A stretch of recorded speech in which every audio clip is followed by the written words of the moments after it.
কেউ যদি চায় যে বাচ্চাটা আমাকে দেন, আমি বড় করে দেব বা ওকে অনেক উচ্চ শিক্ষিত করে দেব, তাহলে আপনি কি করবেন? আমি বাচ্চা দিতে চাই না। আমি কষ্ট করে হলে 10 ভাইয়ের কাছে চাই, চিন্তা হলো আমি মানুষ করব, আমি নিজের পায়ে আমি নিজে গড়িয়ে তুলবো। হ্যাঁ, আমি প্রতিবন্ধী হয়েছি, ঠিক আছে, কিন্তু মানুষকে দেখিয়ে দিব যে আমার মতন হতভাগা কাউকে ভালো সন্তান কেন, নিজের পেট থেকে সন্তান কাউরি দিবা না। নিজে আমি একটা চাই, চিন্তা হলে আমি ছেলেকে মানুষ করছি বা মানুষের মতন গড়িয়ে তুলবো, আশা করি।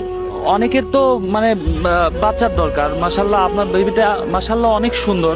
তো আপনি দেখে ওকে অনেক যত্নেও রাখেন। তো আপনাকে যদি অনেক টাকা দেওয়া হয়, মানে 2-3 লক্ষ টাকা দিলে? আমি 2 লক্ষ 3 লক্ষ টাকার আমার প্রয়োজন নাই। আমার সন্তান আগে, সন্তান ছাড়া আমার কিছু নাই। আমি সন্তানের জন্য জীবন দিতে রাজি, বাপ মায়ের সাথে জীবন দিতে রাজি, সন্তানের সাথে জীবন দিতে রাজি, কিন্তু দেশের সাথে জীবন দিতে রাজি, কিন্তু আমি বাচ্চা দিতে জীবন রাজি না।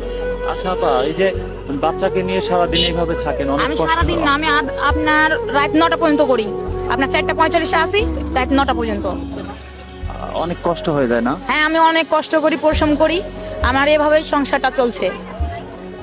ভাইয়া আপনাকে দেখাশোনা করার? উনি আপনার দেখাশোনা করতে পারে না, হাত ভেঙে গেছে। গরিবের ঘরে রাজপুত্র, ব্যাপারটি ঠিক সেরকমই।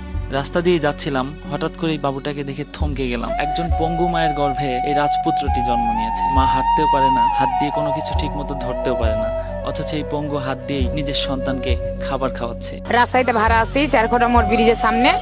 আমি 0 পয়েন্টে চাই চিনতে, আমি সহযোগিতা, মানুষের সহযোগিতা নিয়ে আমি বাইচা আছি। আমার পারিবারিক সমস্যা খুব খারাপ।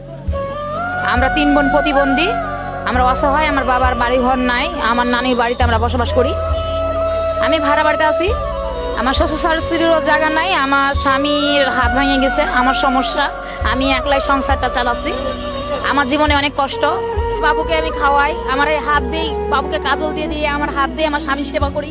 এই হাত দিয়েই আমার স্বামীকে আমি অতিরিক্ত জীবনের থেকে বেশ ভালোবাসি,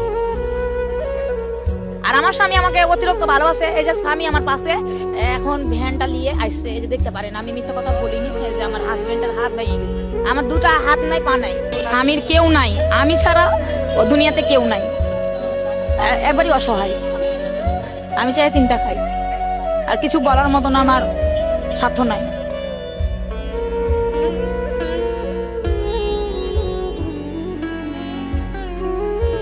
পৃথিবীতে আসার আগে সবচেয়ে বড় নিরাপত্তায় ছিলাম মাতৃগর্ভে। মহান আল্লাহর মেহেরবানিতে পৃথিবীতে আসার পরে মাতৃছায়াই হয়েছে পৃথিবীর সবচেয়ে বড় নিরাপত্তা। বাবা মা সন্তানের জন্য যা ভাবে, যা করে, পৃথিবীতে আর কেউই তা করে না।